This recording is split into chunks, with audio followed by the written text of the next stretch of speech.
page Kuf Dalid. It's a schus to have Nima here. Thank you for joining. Second paragraph, Ha'anaf Hashlishi. So we said that the midah of showing love for Hashem, or of experiencing love for Hashem, has three parts. One is dveikus, which is attaching oneself to Hashem. One is simcha, which is serving Hashem with joy. And the other is kinna. It's hard to translate. Kinna is an anger.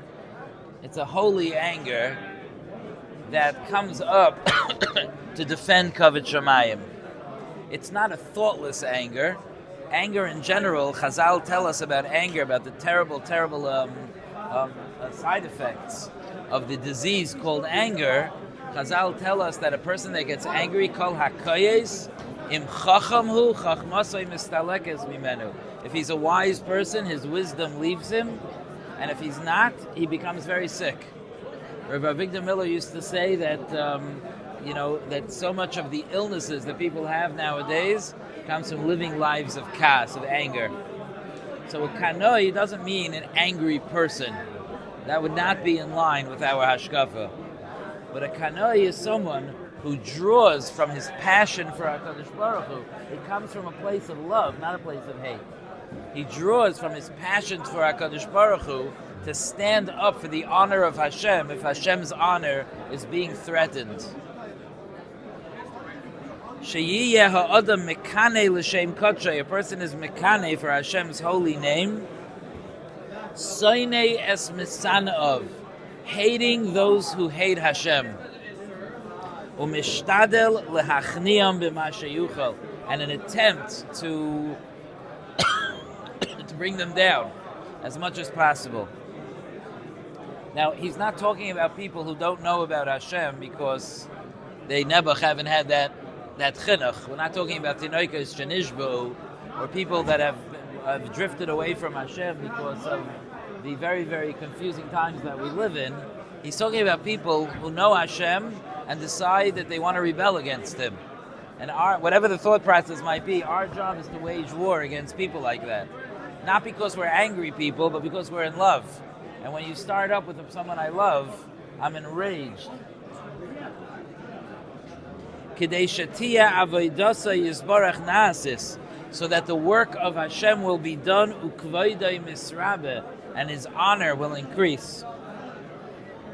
And this is what David said. Hashem, those who hate you, I will hate. It's so interesting. People get sensitive about this. Like, whoa, you have to hate? But if somebody would say, if you hate my wife, I will hate you. If you hate my kids, I will hate you. You start up with my sister, I will demolish you. Everyone understands that, right? We understand that. You start up with my sister, Hashem help you. And that's the way it should be, right? Yes? So should our love for Hashem be less than that? Of course. I love Hashem. You start up with Hashem, I feel bad for you. You do not know what's about to happen if you start up with my Hashem, who I love, who I'm close to. There's nothing wrong with that. Just unless you think there's something wrong with saying it about your sister, there's nothing wrong with saying it about Hashem. Hashem. David HaMelech says, Hashem, those who hate you, Esna, I hate. Ubiskoy memecha, and those who stand up against you, eskaita. I have a disagreement.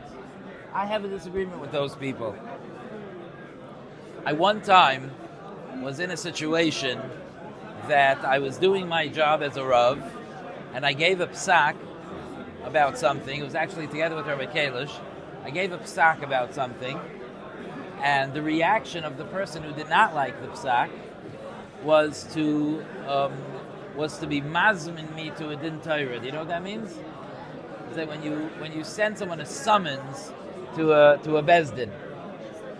I was a young Rav at the time, and I was very overwhelmed. And I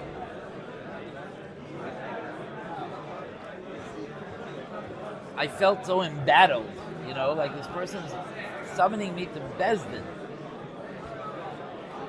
I felt so small and so scared. You can imagine, you know? I'm sitting in Waterbury trying to do my job, trying to be fair, trying to love everyone and care for everyone, but sometimes you have to say something that disappoints someone or upsets someone, and boom, a hazmana from Bezdin. Eventually, when Bezdin found out that I was a Rav, they withdrew the hazmana. But it took a few months till that happened.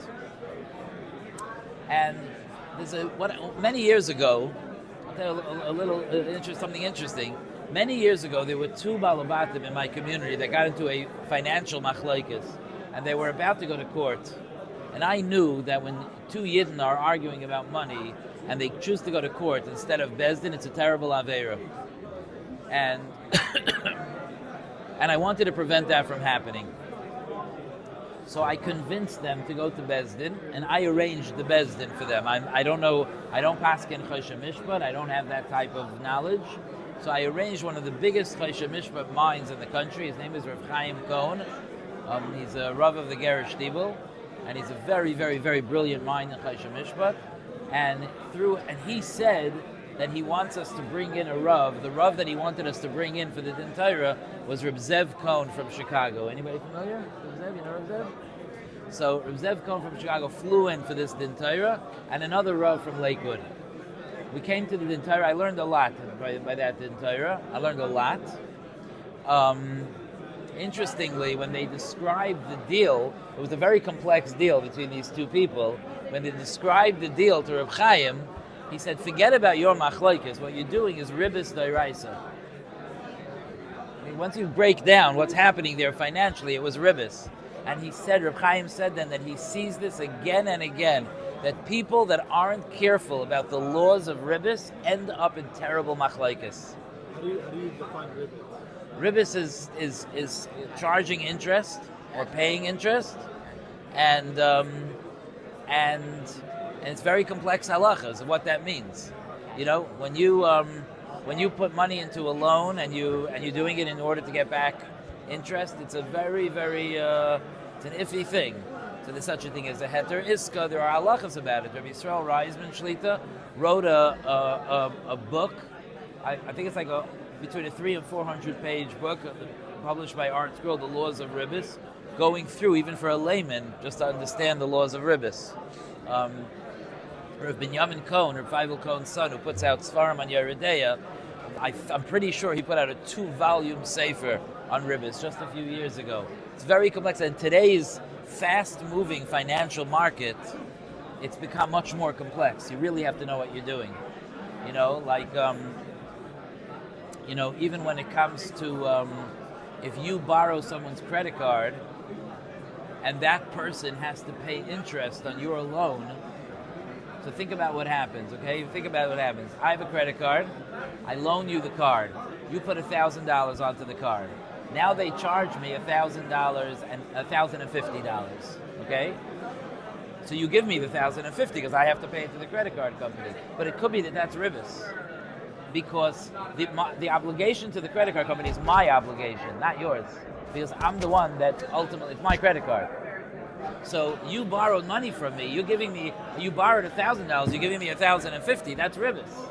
So it's very complicated. When you borrow someone's credit card, you really have to make sure you pay it back before that billing cycle ends, because it could be ribis. I'm just giving you an example now. In a day-to-day transaction, you could be dealing with ribis. Okay. So these guys had a whole structure of their deal, and it ended up that it was ribis. And he said that often leads to other terrible outcomes, like a terrible machlokes between two Yidden.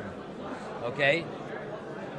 Anyway, I met this Rav, Reb Zev Cohen, and after the court case, after the Din Torah, he had to drive straight back to the airport. So we had the Din Torah took place in Brooklyn. I offered to drive him to LaGuardia. In the car, driving to LaGuardia, I introduced myself to him, and I told him I'm a young Rav, and I would love advice about Rabbanos, and I started to talk to him. And if you know him, he's the kind of person that you can have one conversation with, and you end the conversation and you're close to him. And by the time he got out of the car to get onto the plane, he gave me a big hug, and we've been close ever since. It's so nice. And every time I go to Chicago, I love to meet him, or if he's here, and I even brought him to Waterbury to speak, at least once, maybe even twice. I brought him to speak. And he is the Rosh Koil of the Choshen Mishpat Koil. I don't know if you're aware of that. He's the Rosh Koil of the Choshen Mishpat Koil. You know, they do all these monetary halachas. So when I got this hazmana to Bezdin, I was trying to think of who could I call that would told me the ropes over here. Like, what do you do? So I called Reb Zev Cohn, and he did something brilliant. I never forgot. It was brilliant. I don't know if he was thought out or emotional. I don't know, but I told him kach v'kach happened. This guy was mazmin me to a din Torah. Reb Zev responds over the phone, I wish I could punch him in the nose. I was like, Rav, that's all I needed to hear. You know, like that, like just that loving support, you know? That's all I needed to hear. Because he was angry for me. You know what I mean? He was angry for me. He was angry for me. I felt so loved. And, you know, Lahavdil Elef Alfei Avdal, so we talk about HaKadosh Baruch Hu, you know, we stand up to Hashem. Like, I have a disagreement with anyone who has a disagreement with you. I'm on your side. Tachlis Sina Senesim, David says. I hate him, the ultimate hate. Ve'Eliyahu Amar, Eliyahu Hanavi says, Kanoi kinesi lashem tzavakos. I excuse me, I expressed kanos, I stood up for HaKadosh Baruch Hu. Now, whatever Eliyahu is talking about there in Sefer Malachim, we know of a case of Eliyahu's kanos that far preceded Sefer Malachim. Mishael, who's Eliyahu? Pinchas. Pinchas zu Eliyahu. We know Eliyahu is either a Gilgal or something, some connection to Pinchas. Pinchas ben Elazar ben Aaron HaKohen, when one of the great leaders in Klal Yisrael committed a Aveira of Znus in public, bringing down, could you imagine such a thing? Bringing down the morale and the Kedusha of the whole Klal Yisrael. Pinchas, a fire burned in him. And he killed that leader of Klal Yisrael together with the woman that he was being mezana with as an act of kanos. And it says,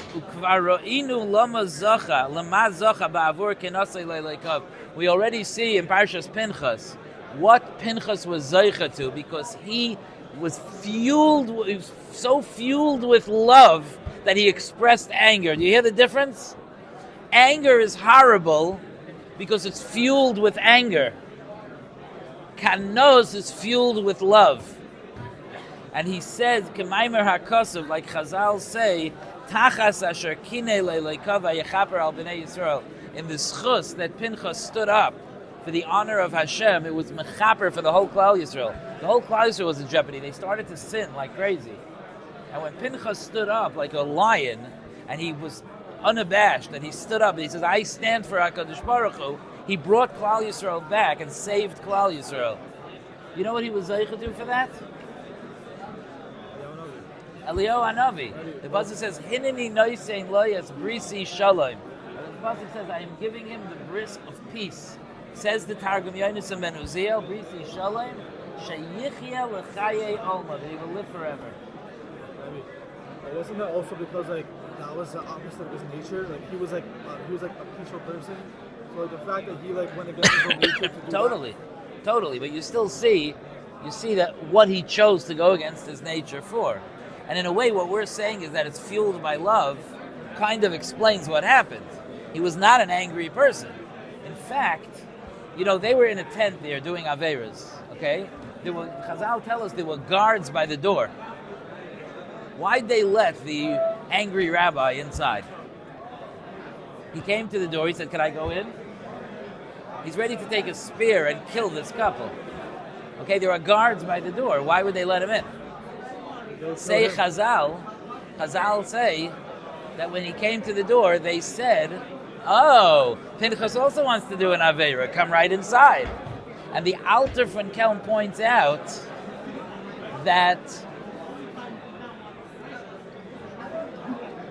you could see from there how calm he was. If there was smoke coming out of his ears, you think they would think, oh, he also wants to party. That's not the look. But he came in ready to do the work of HaKadosh Baruch Hu, full of love for Hashem. Maybe they even sensed the midah of love on him, and they misunderstood what it meant. Was he carrying a spear? Inside the kapata. That's why Rabbanan wear long kapatas, they could hide the spear.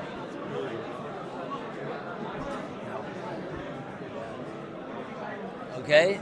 But in any event, that was the power. That was the power of Pinchas's action, and he became Eliyahu Hanavi because of that. Because of that Mesiras Nefesh for HaKadosh Baruch Hu.